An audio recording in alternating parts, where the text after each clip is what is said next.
Il existe des projets qui transcendent la simple construction pour devenir des monuments de l'ambition humaine, et celui-ci s'élève à 828 mètres au-dessus du désert de Dubaï.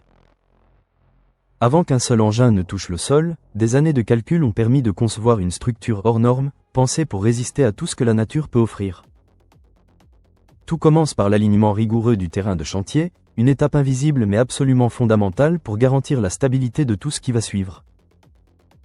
Des machines colossales entament l'excavation, creusant dans le sol désertique jusqu'à atteindre la roche-mère, la seule assise capable de porter un tel édifice. Le site est continuellement asséché, car l'humidité souterraine constitue la première menace pour une fondation en béton profonde. Les forages descendent à plus de 50 mètres, soit davantage que la hauteur de nombreux immeubles de bureaux classiques. Des armatures d'acier tressées entièrement à la main constituent le squelette intérieur de chaque pieu de fondation, avant que le béton ne vienne les sceller définitivement. Un béton à haute résistance est coulé dans chaque cavité, fusionnant l'acier et la roche en une masse monolithique d'une solidité absolue. Pour contrôler la chaleur intense générée par la réaction chimique du béton, un réseau de tubes de refroidissement est noyé à l'intérieur des fondations. Des thermomètres numériques surveillent en temps réel les températures internes du béton, garantissant un durcissement homogène et sans fissure. La plus grande coulée de béton continue jamais réalisée dans l'histoire de la construction mondiale commence, alimentant un coffrage géant qui moule la base entière de la tour. Le béton réagit comme un organisme vivant soumis à une chaleur intense, et les équipes le gèrent avec la même attention qu'un processus biologique. Si ce genre de prouesse d'ingénierie te fascine et que tu veux rester informé de nos prochains documentaires sur les plus grands défis de la construction mondiale, abonne-toi à cette chaîne maintenant et active la cloche. Chaque abonnement donne de la force à notre chaîne et nous permet de continuer à créer ces contenus pour toi. Le coffrage ne redescend jamais, il grimpe vers le ciel grâce à un coffrage grimpant qui progresse au fur et à mesure que la tour s'élève. À l'intérieur de ce moule mobile, des équipes tressent en continu l'armature d'acier du noyau central, le pilier structurel autour duquel tout le bâtiment va s'organiser. Ce cycle se répète à l'infini, acier puis béton, montée puis durcissement, chaque rotation faisant gagner de précieux mètres à la colonne vertébrale de l'édifice. À ces altitudes, la précision se mesure en millimètres, car le moindre écart risque de compromettre la stabilité structurelle de l'ensemble de la tour. 3 arcs en béton armé s'élancent depuis le noyau central, fonctionnant comme de grands contreforts de renfort qui absorbent les forces latérales du vent. Des conduits verticaux traversent les étages pour acheminer le béton pompé en hauteur, repoussant les pompes bien au-delà de leurs limites théoriques antérieures. Certains niveaux sont entièrement réservés au système mécanique du bâtiment, ses circuits d'eau, ses gaines de ventilation, ses centrales électriques et climatiques. Les grues doivent grandir avec la tour, leur masse s'allongeant en continu pour rester à la portée d'un chantier vertical en constante progression. Un premier jalon est franchi quand le noyau atteint la hauteur d'un gratte-ciel conventionnel, mais la tour n'en est encore qu'à la moitié de son ascension finale. Plus on monte, plus les colonnes s'affinent pour réduire le poids et améliorer la résistance au vent à haute altitude. Un béton spécialement formulé est utilisé pour les niveaux supérieurs, là où les contraintes de compression structurelle atteignent leur niveau critique maximum. La tour dépasse toutes les limites connues du pompage vertical du béton, établissant un record mondial encore inégalé à ce jour. Le noyau central s'élance seul vers le ciel pour ces derniers niveaux, libéré des arcs latéraux de soutien qui l'encadraient depuis le bas. À mi-hauteur du bâtiment occupé se trouve une place publique suspendue dans le ciel, un hub de transit vertical qui redistribue les flux de personnes vers les différentes zones. Une fois la dernière coulée structurelle achevée, un coffrage glissant continu extrude la flèche de béton du sommet avec une régularité mécanique parfaite.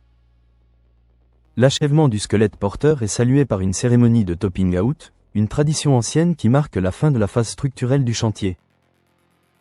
La couronne de la tour est fabriquée hors site avec une précision au millimètre, puis acheminée par morceaux jusqu'au chantier de Dubaï. Une grue montée directement sur le toit de la tour en cours de finition est la seule solution pour hisser les segments de la couronne à ces altitudes. Les segments de la flèche métallique sont assemblés un à un dans le ciel, chaque tronçon plus étroit que le précédent en direction du zénith. Des soudures renforcées et des boulons à haute résistance fondent chaque nouveau segment dans la structure existante de façon irréversible et permanente.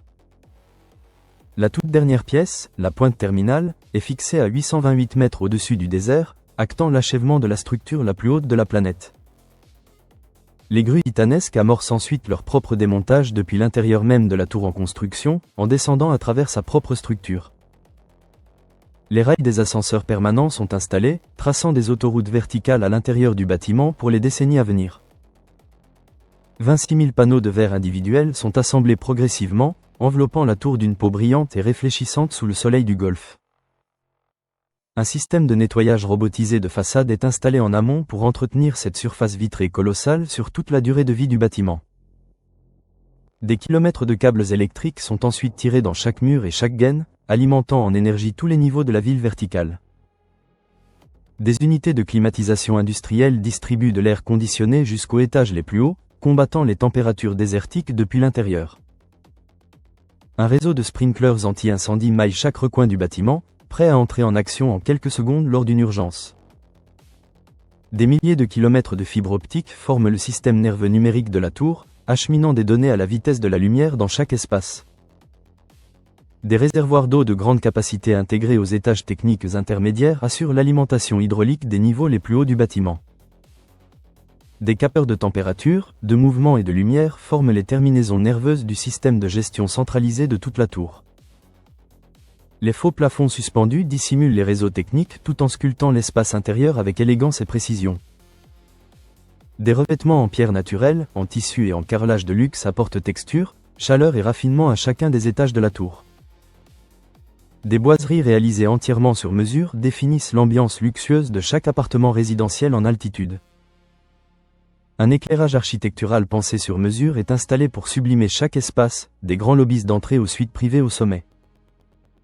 Les espaces d'accueil au pied de la tour sont façonnés comme dans un atelier de haute couture, chaque détail conçu pour marquer durablement les visiteurs. Autour de la tour, le désert transformé en espace paysager cède la place à un écrin de végétation, de promenades et de jardins soigneusement conçus. Un réseau souterrain d'irrigation automatisé alimente discrètement chaque plantation, faisant éclore un jardin luxuriant au pied de l'édifice.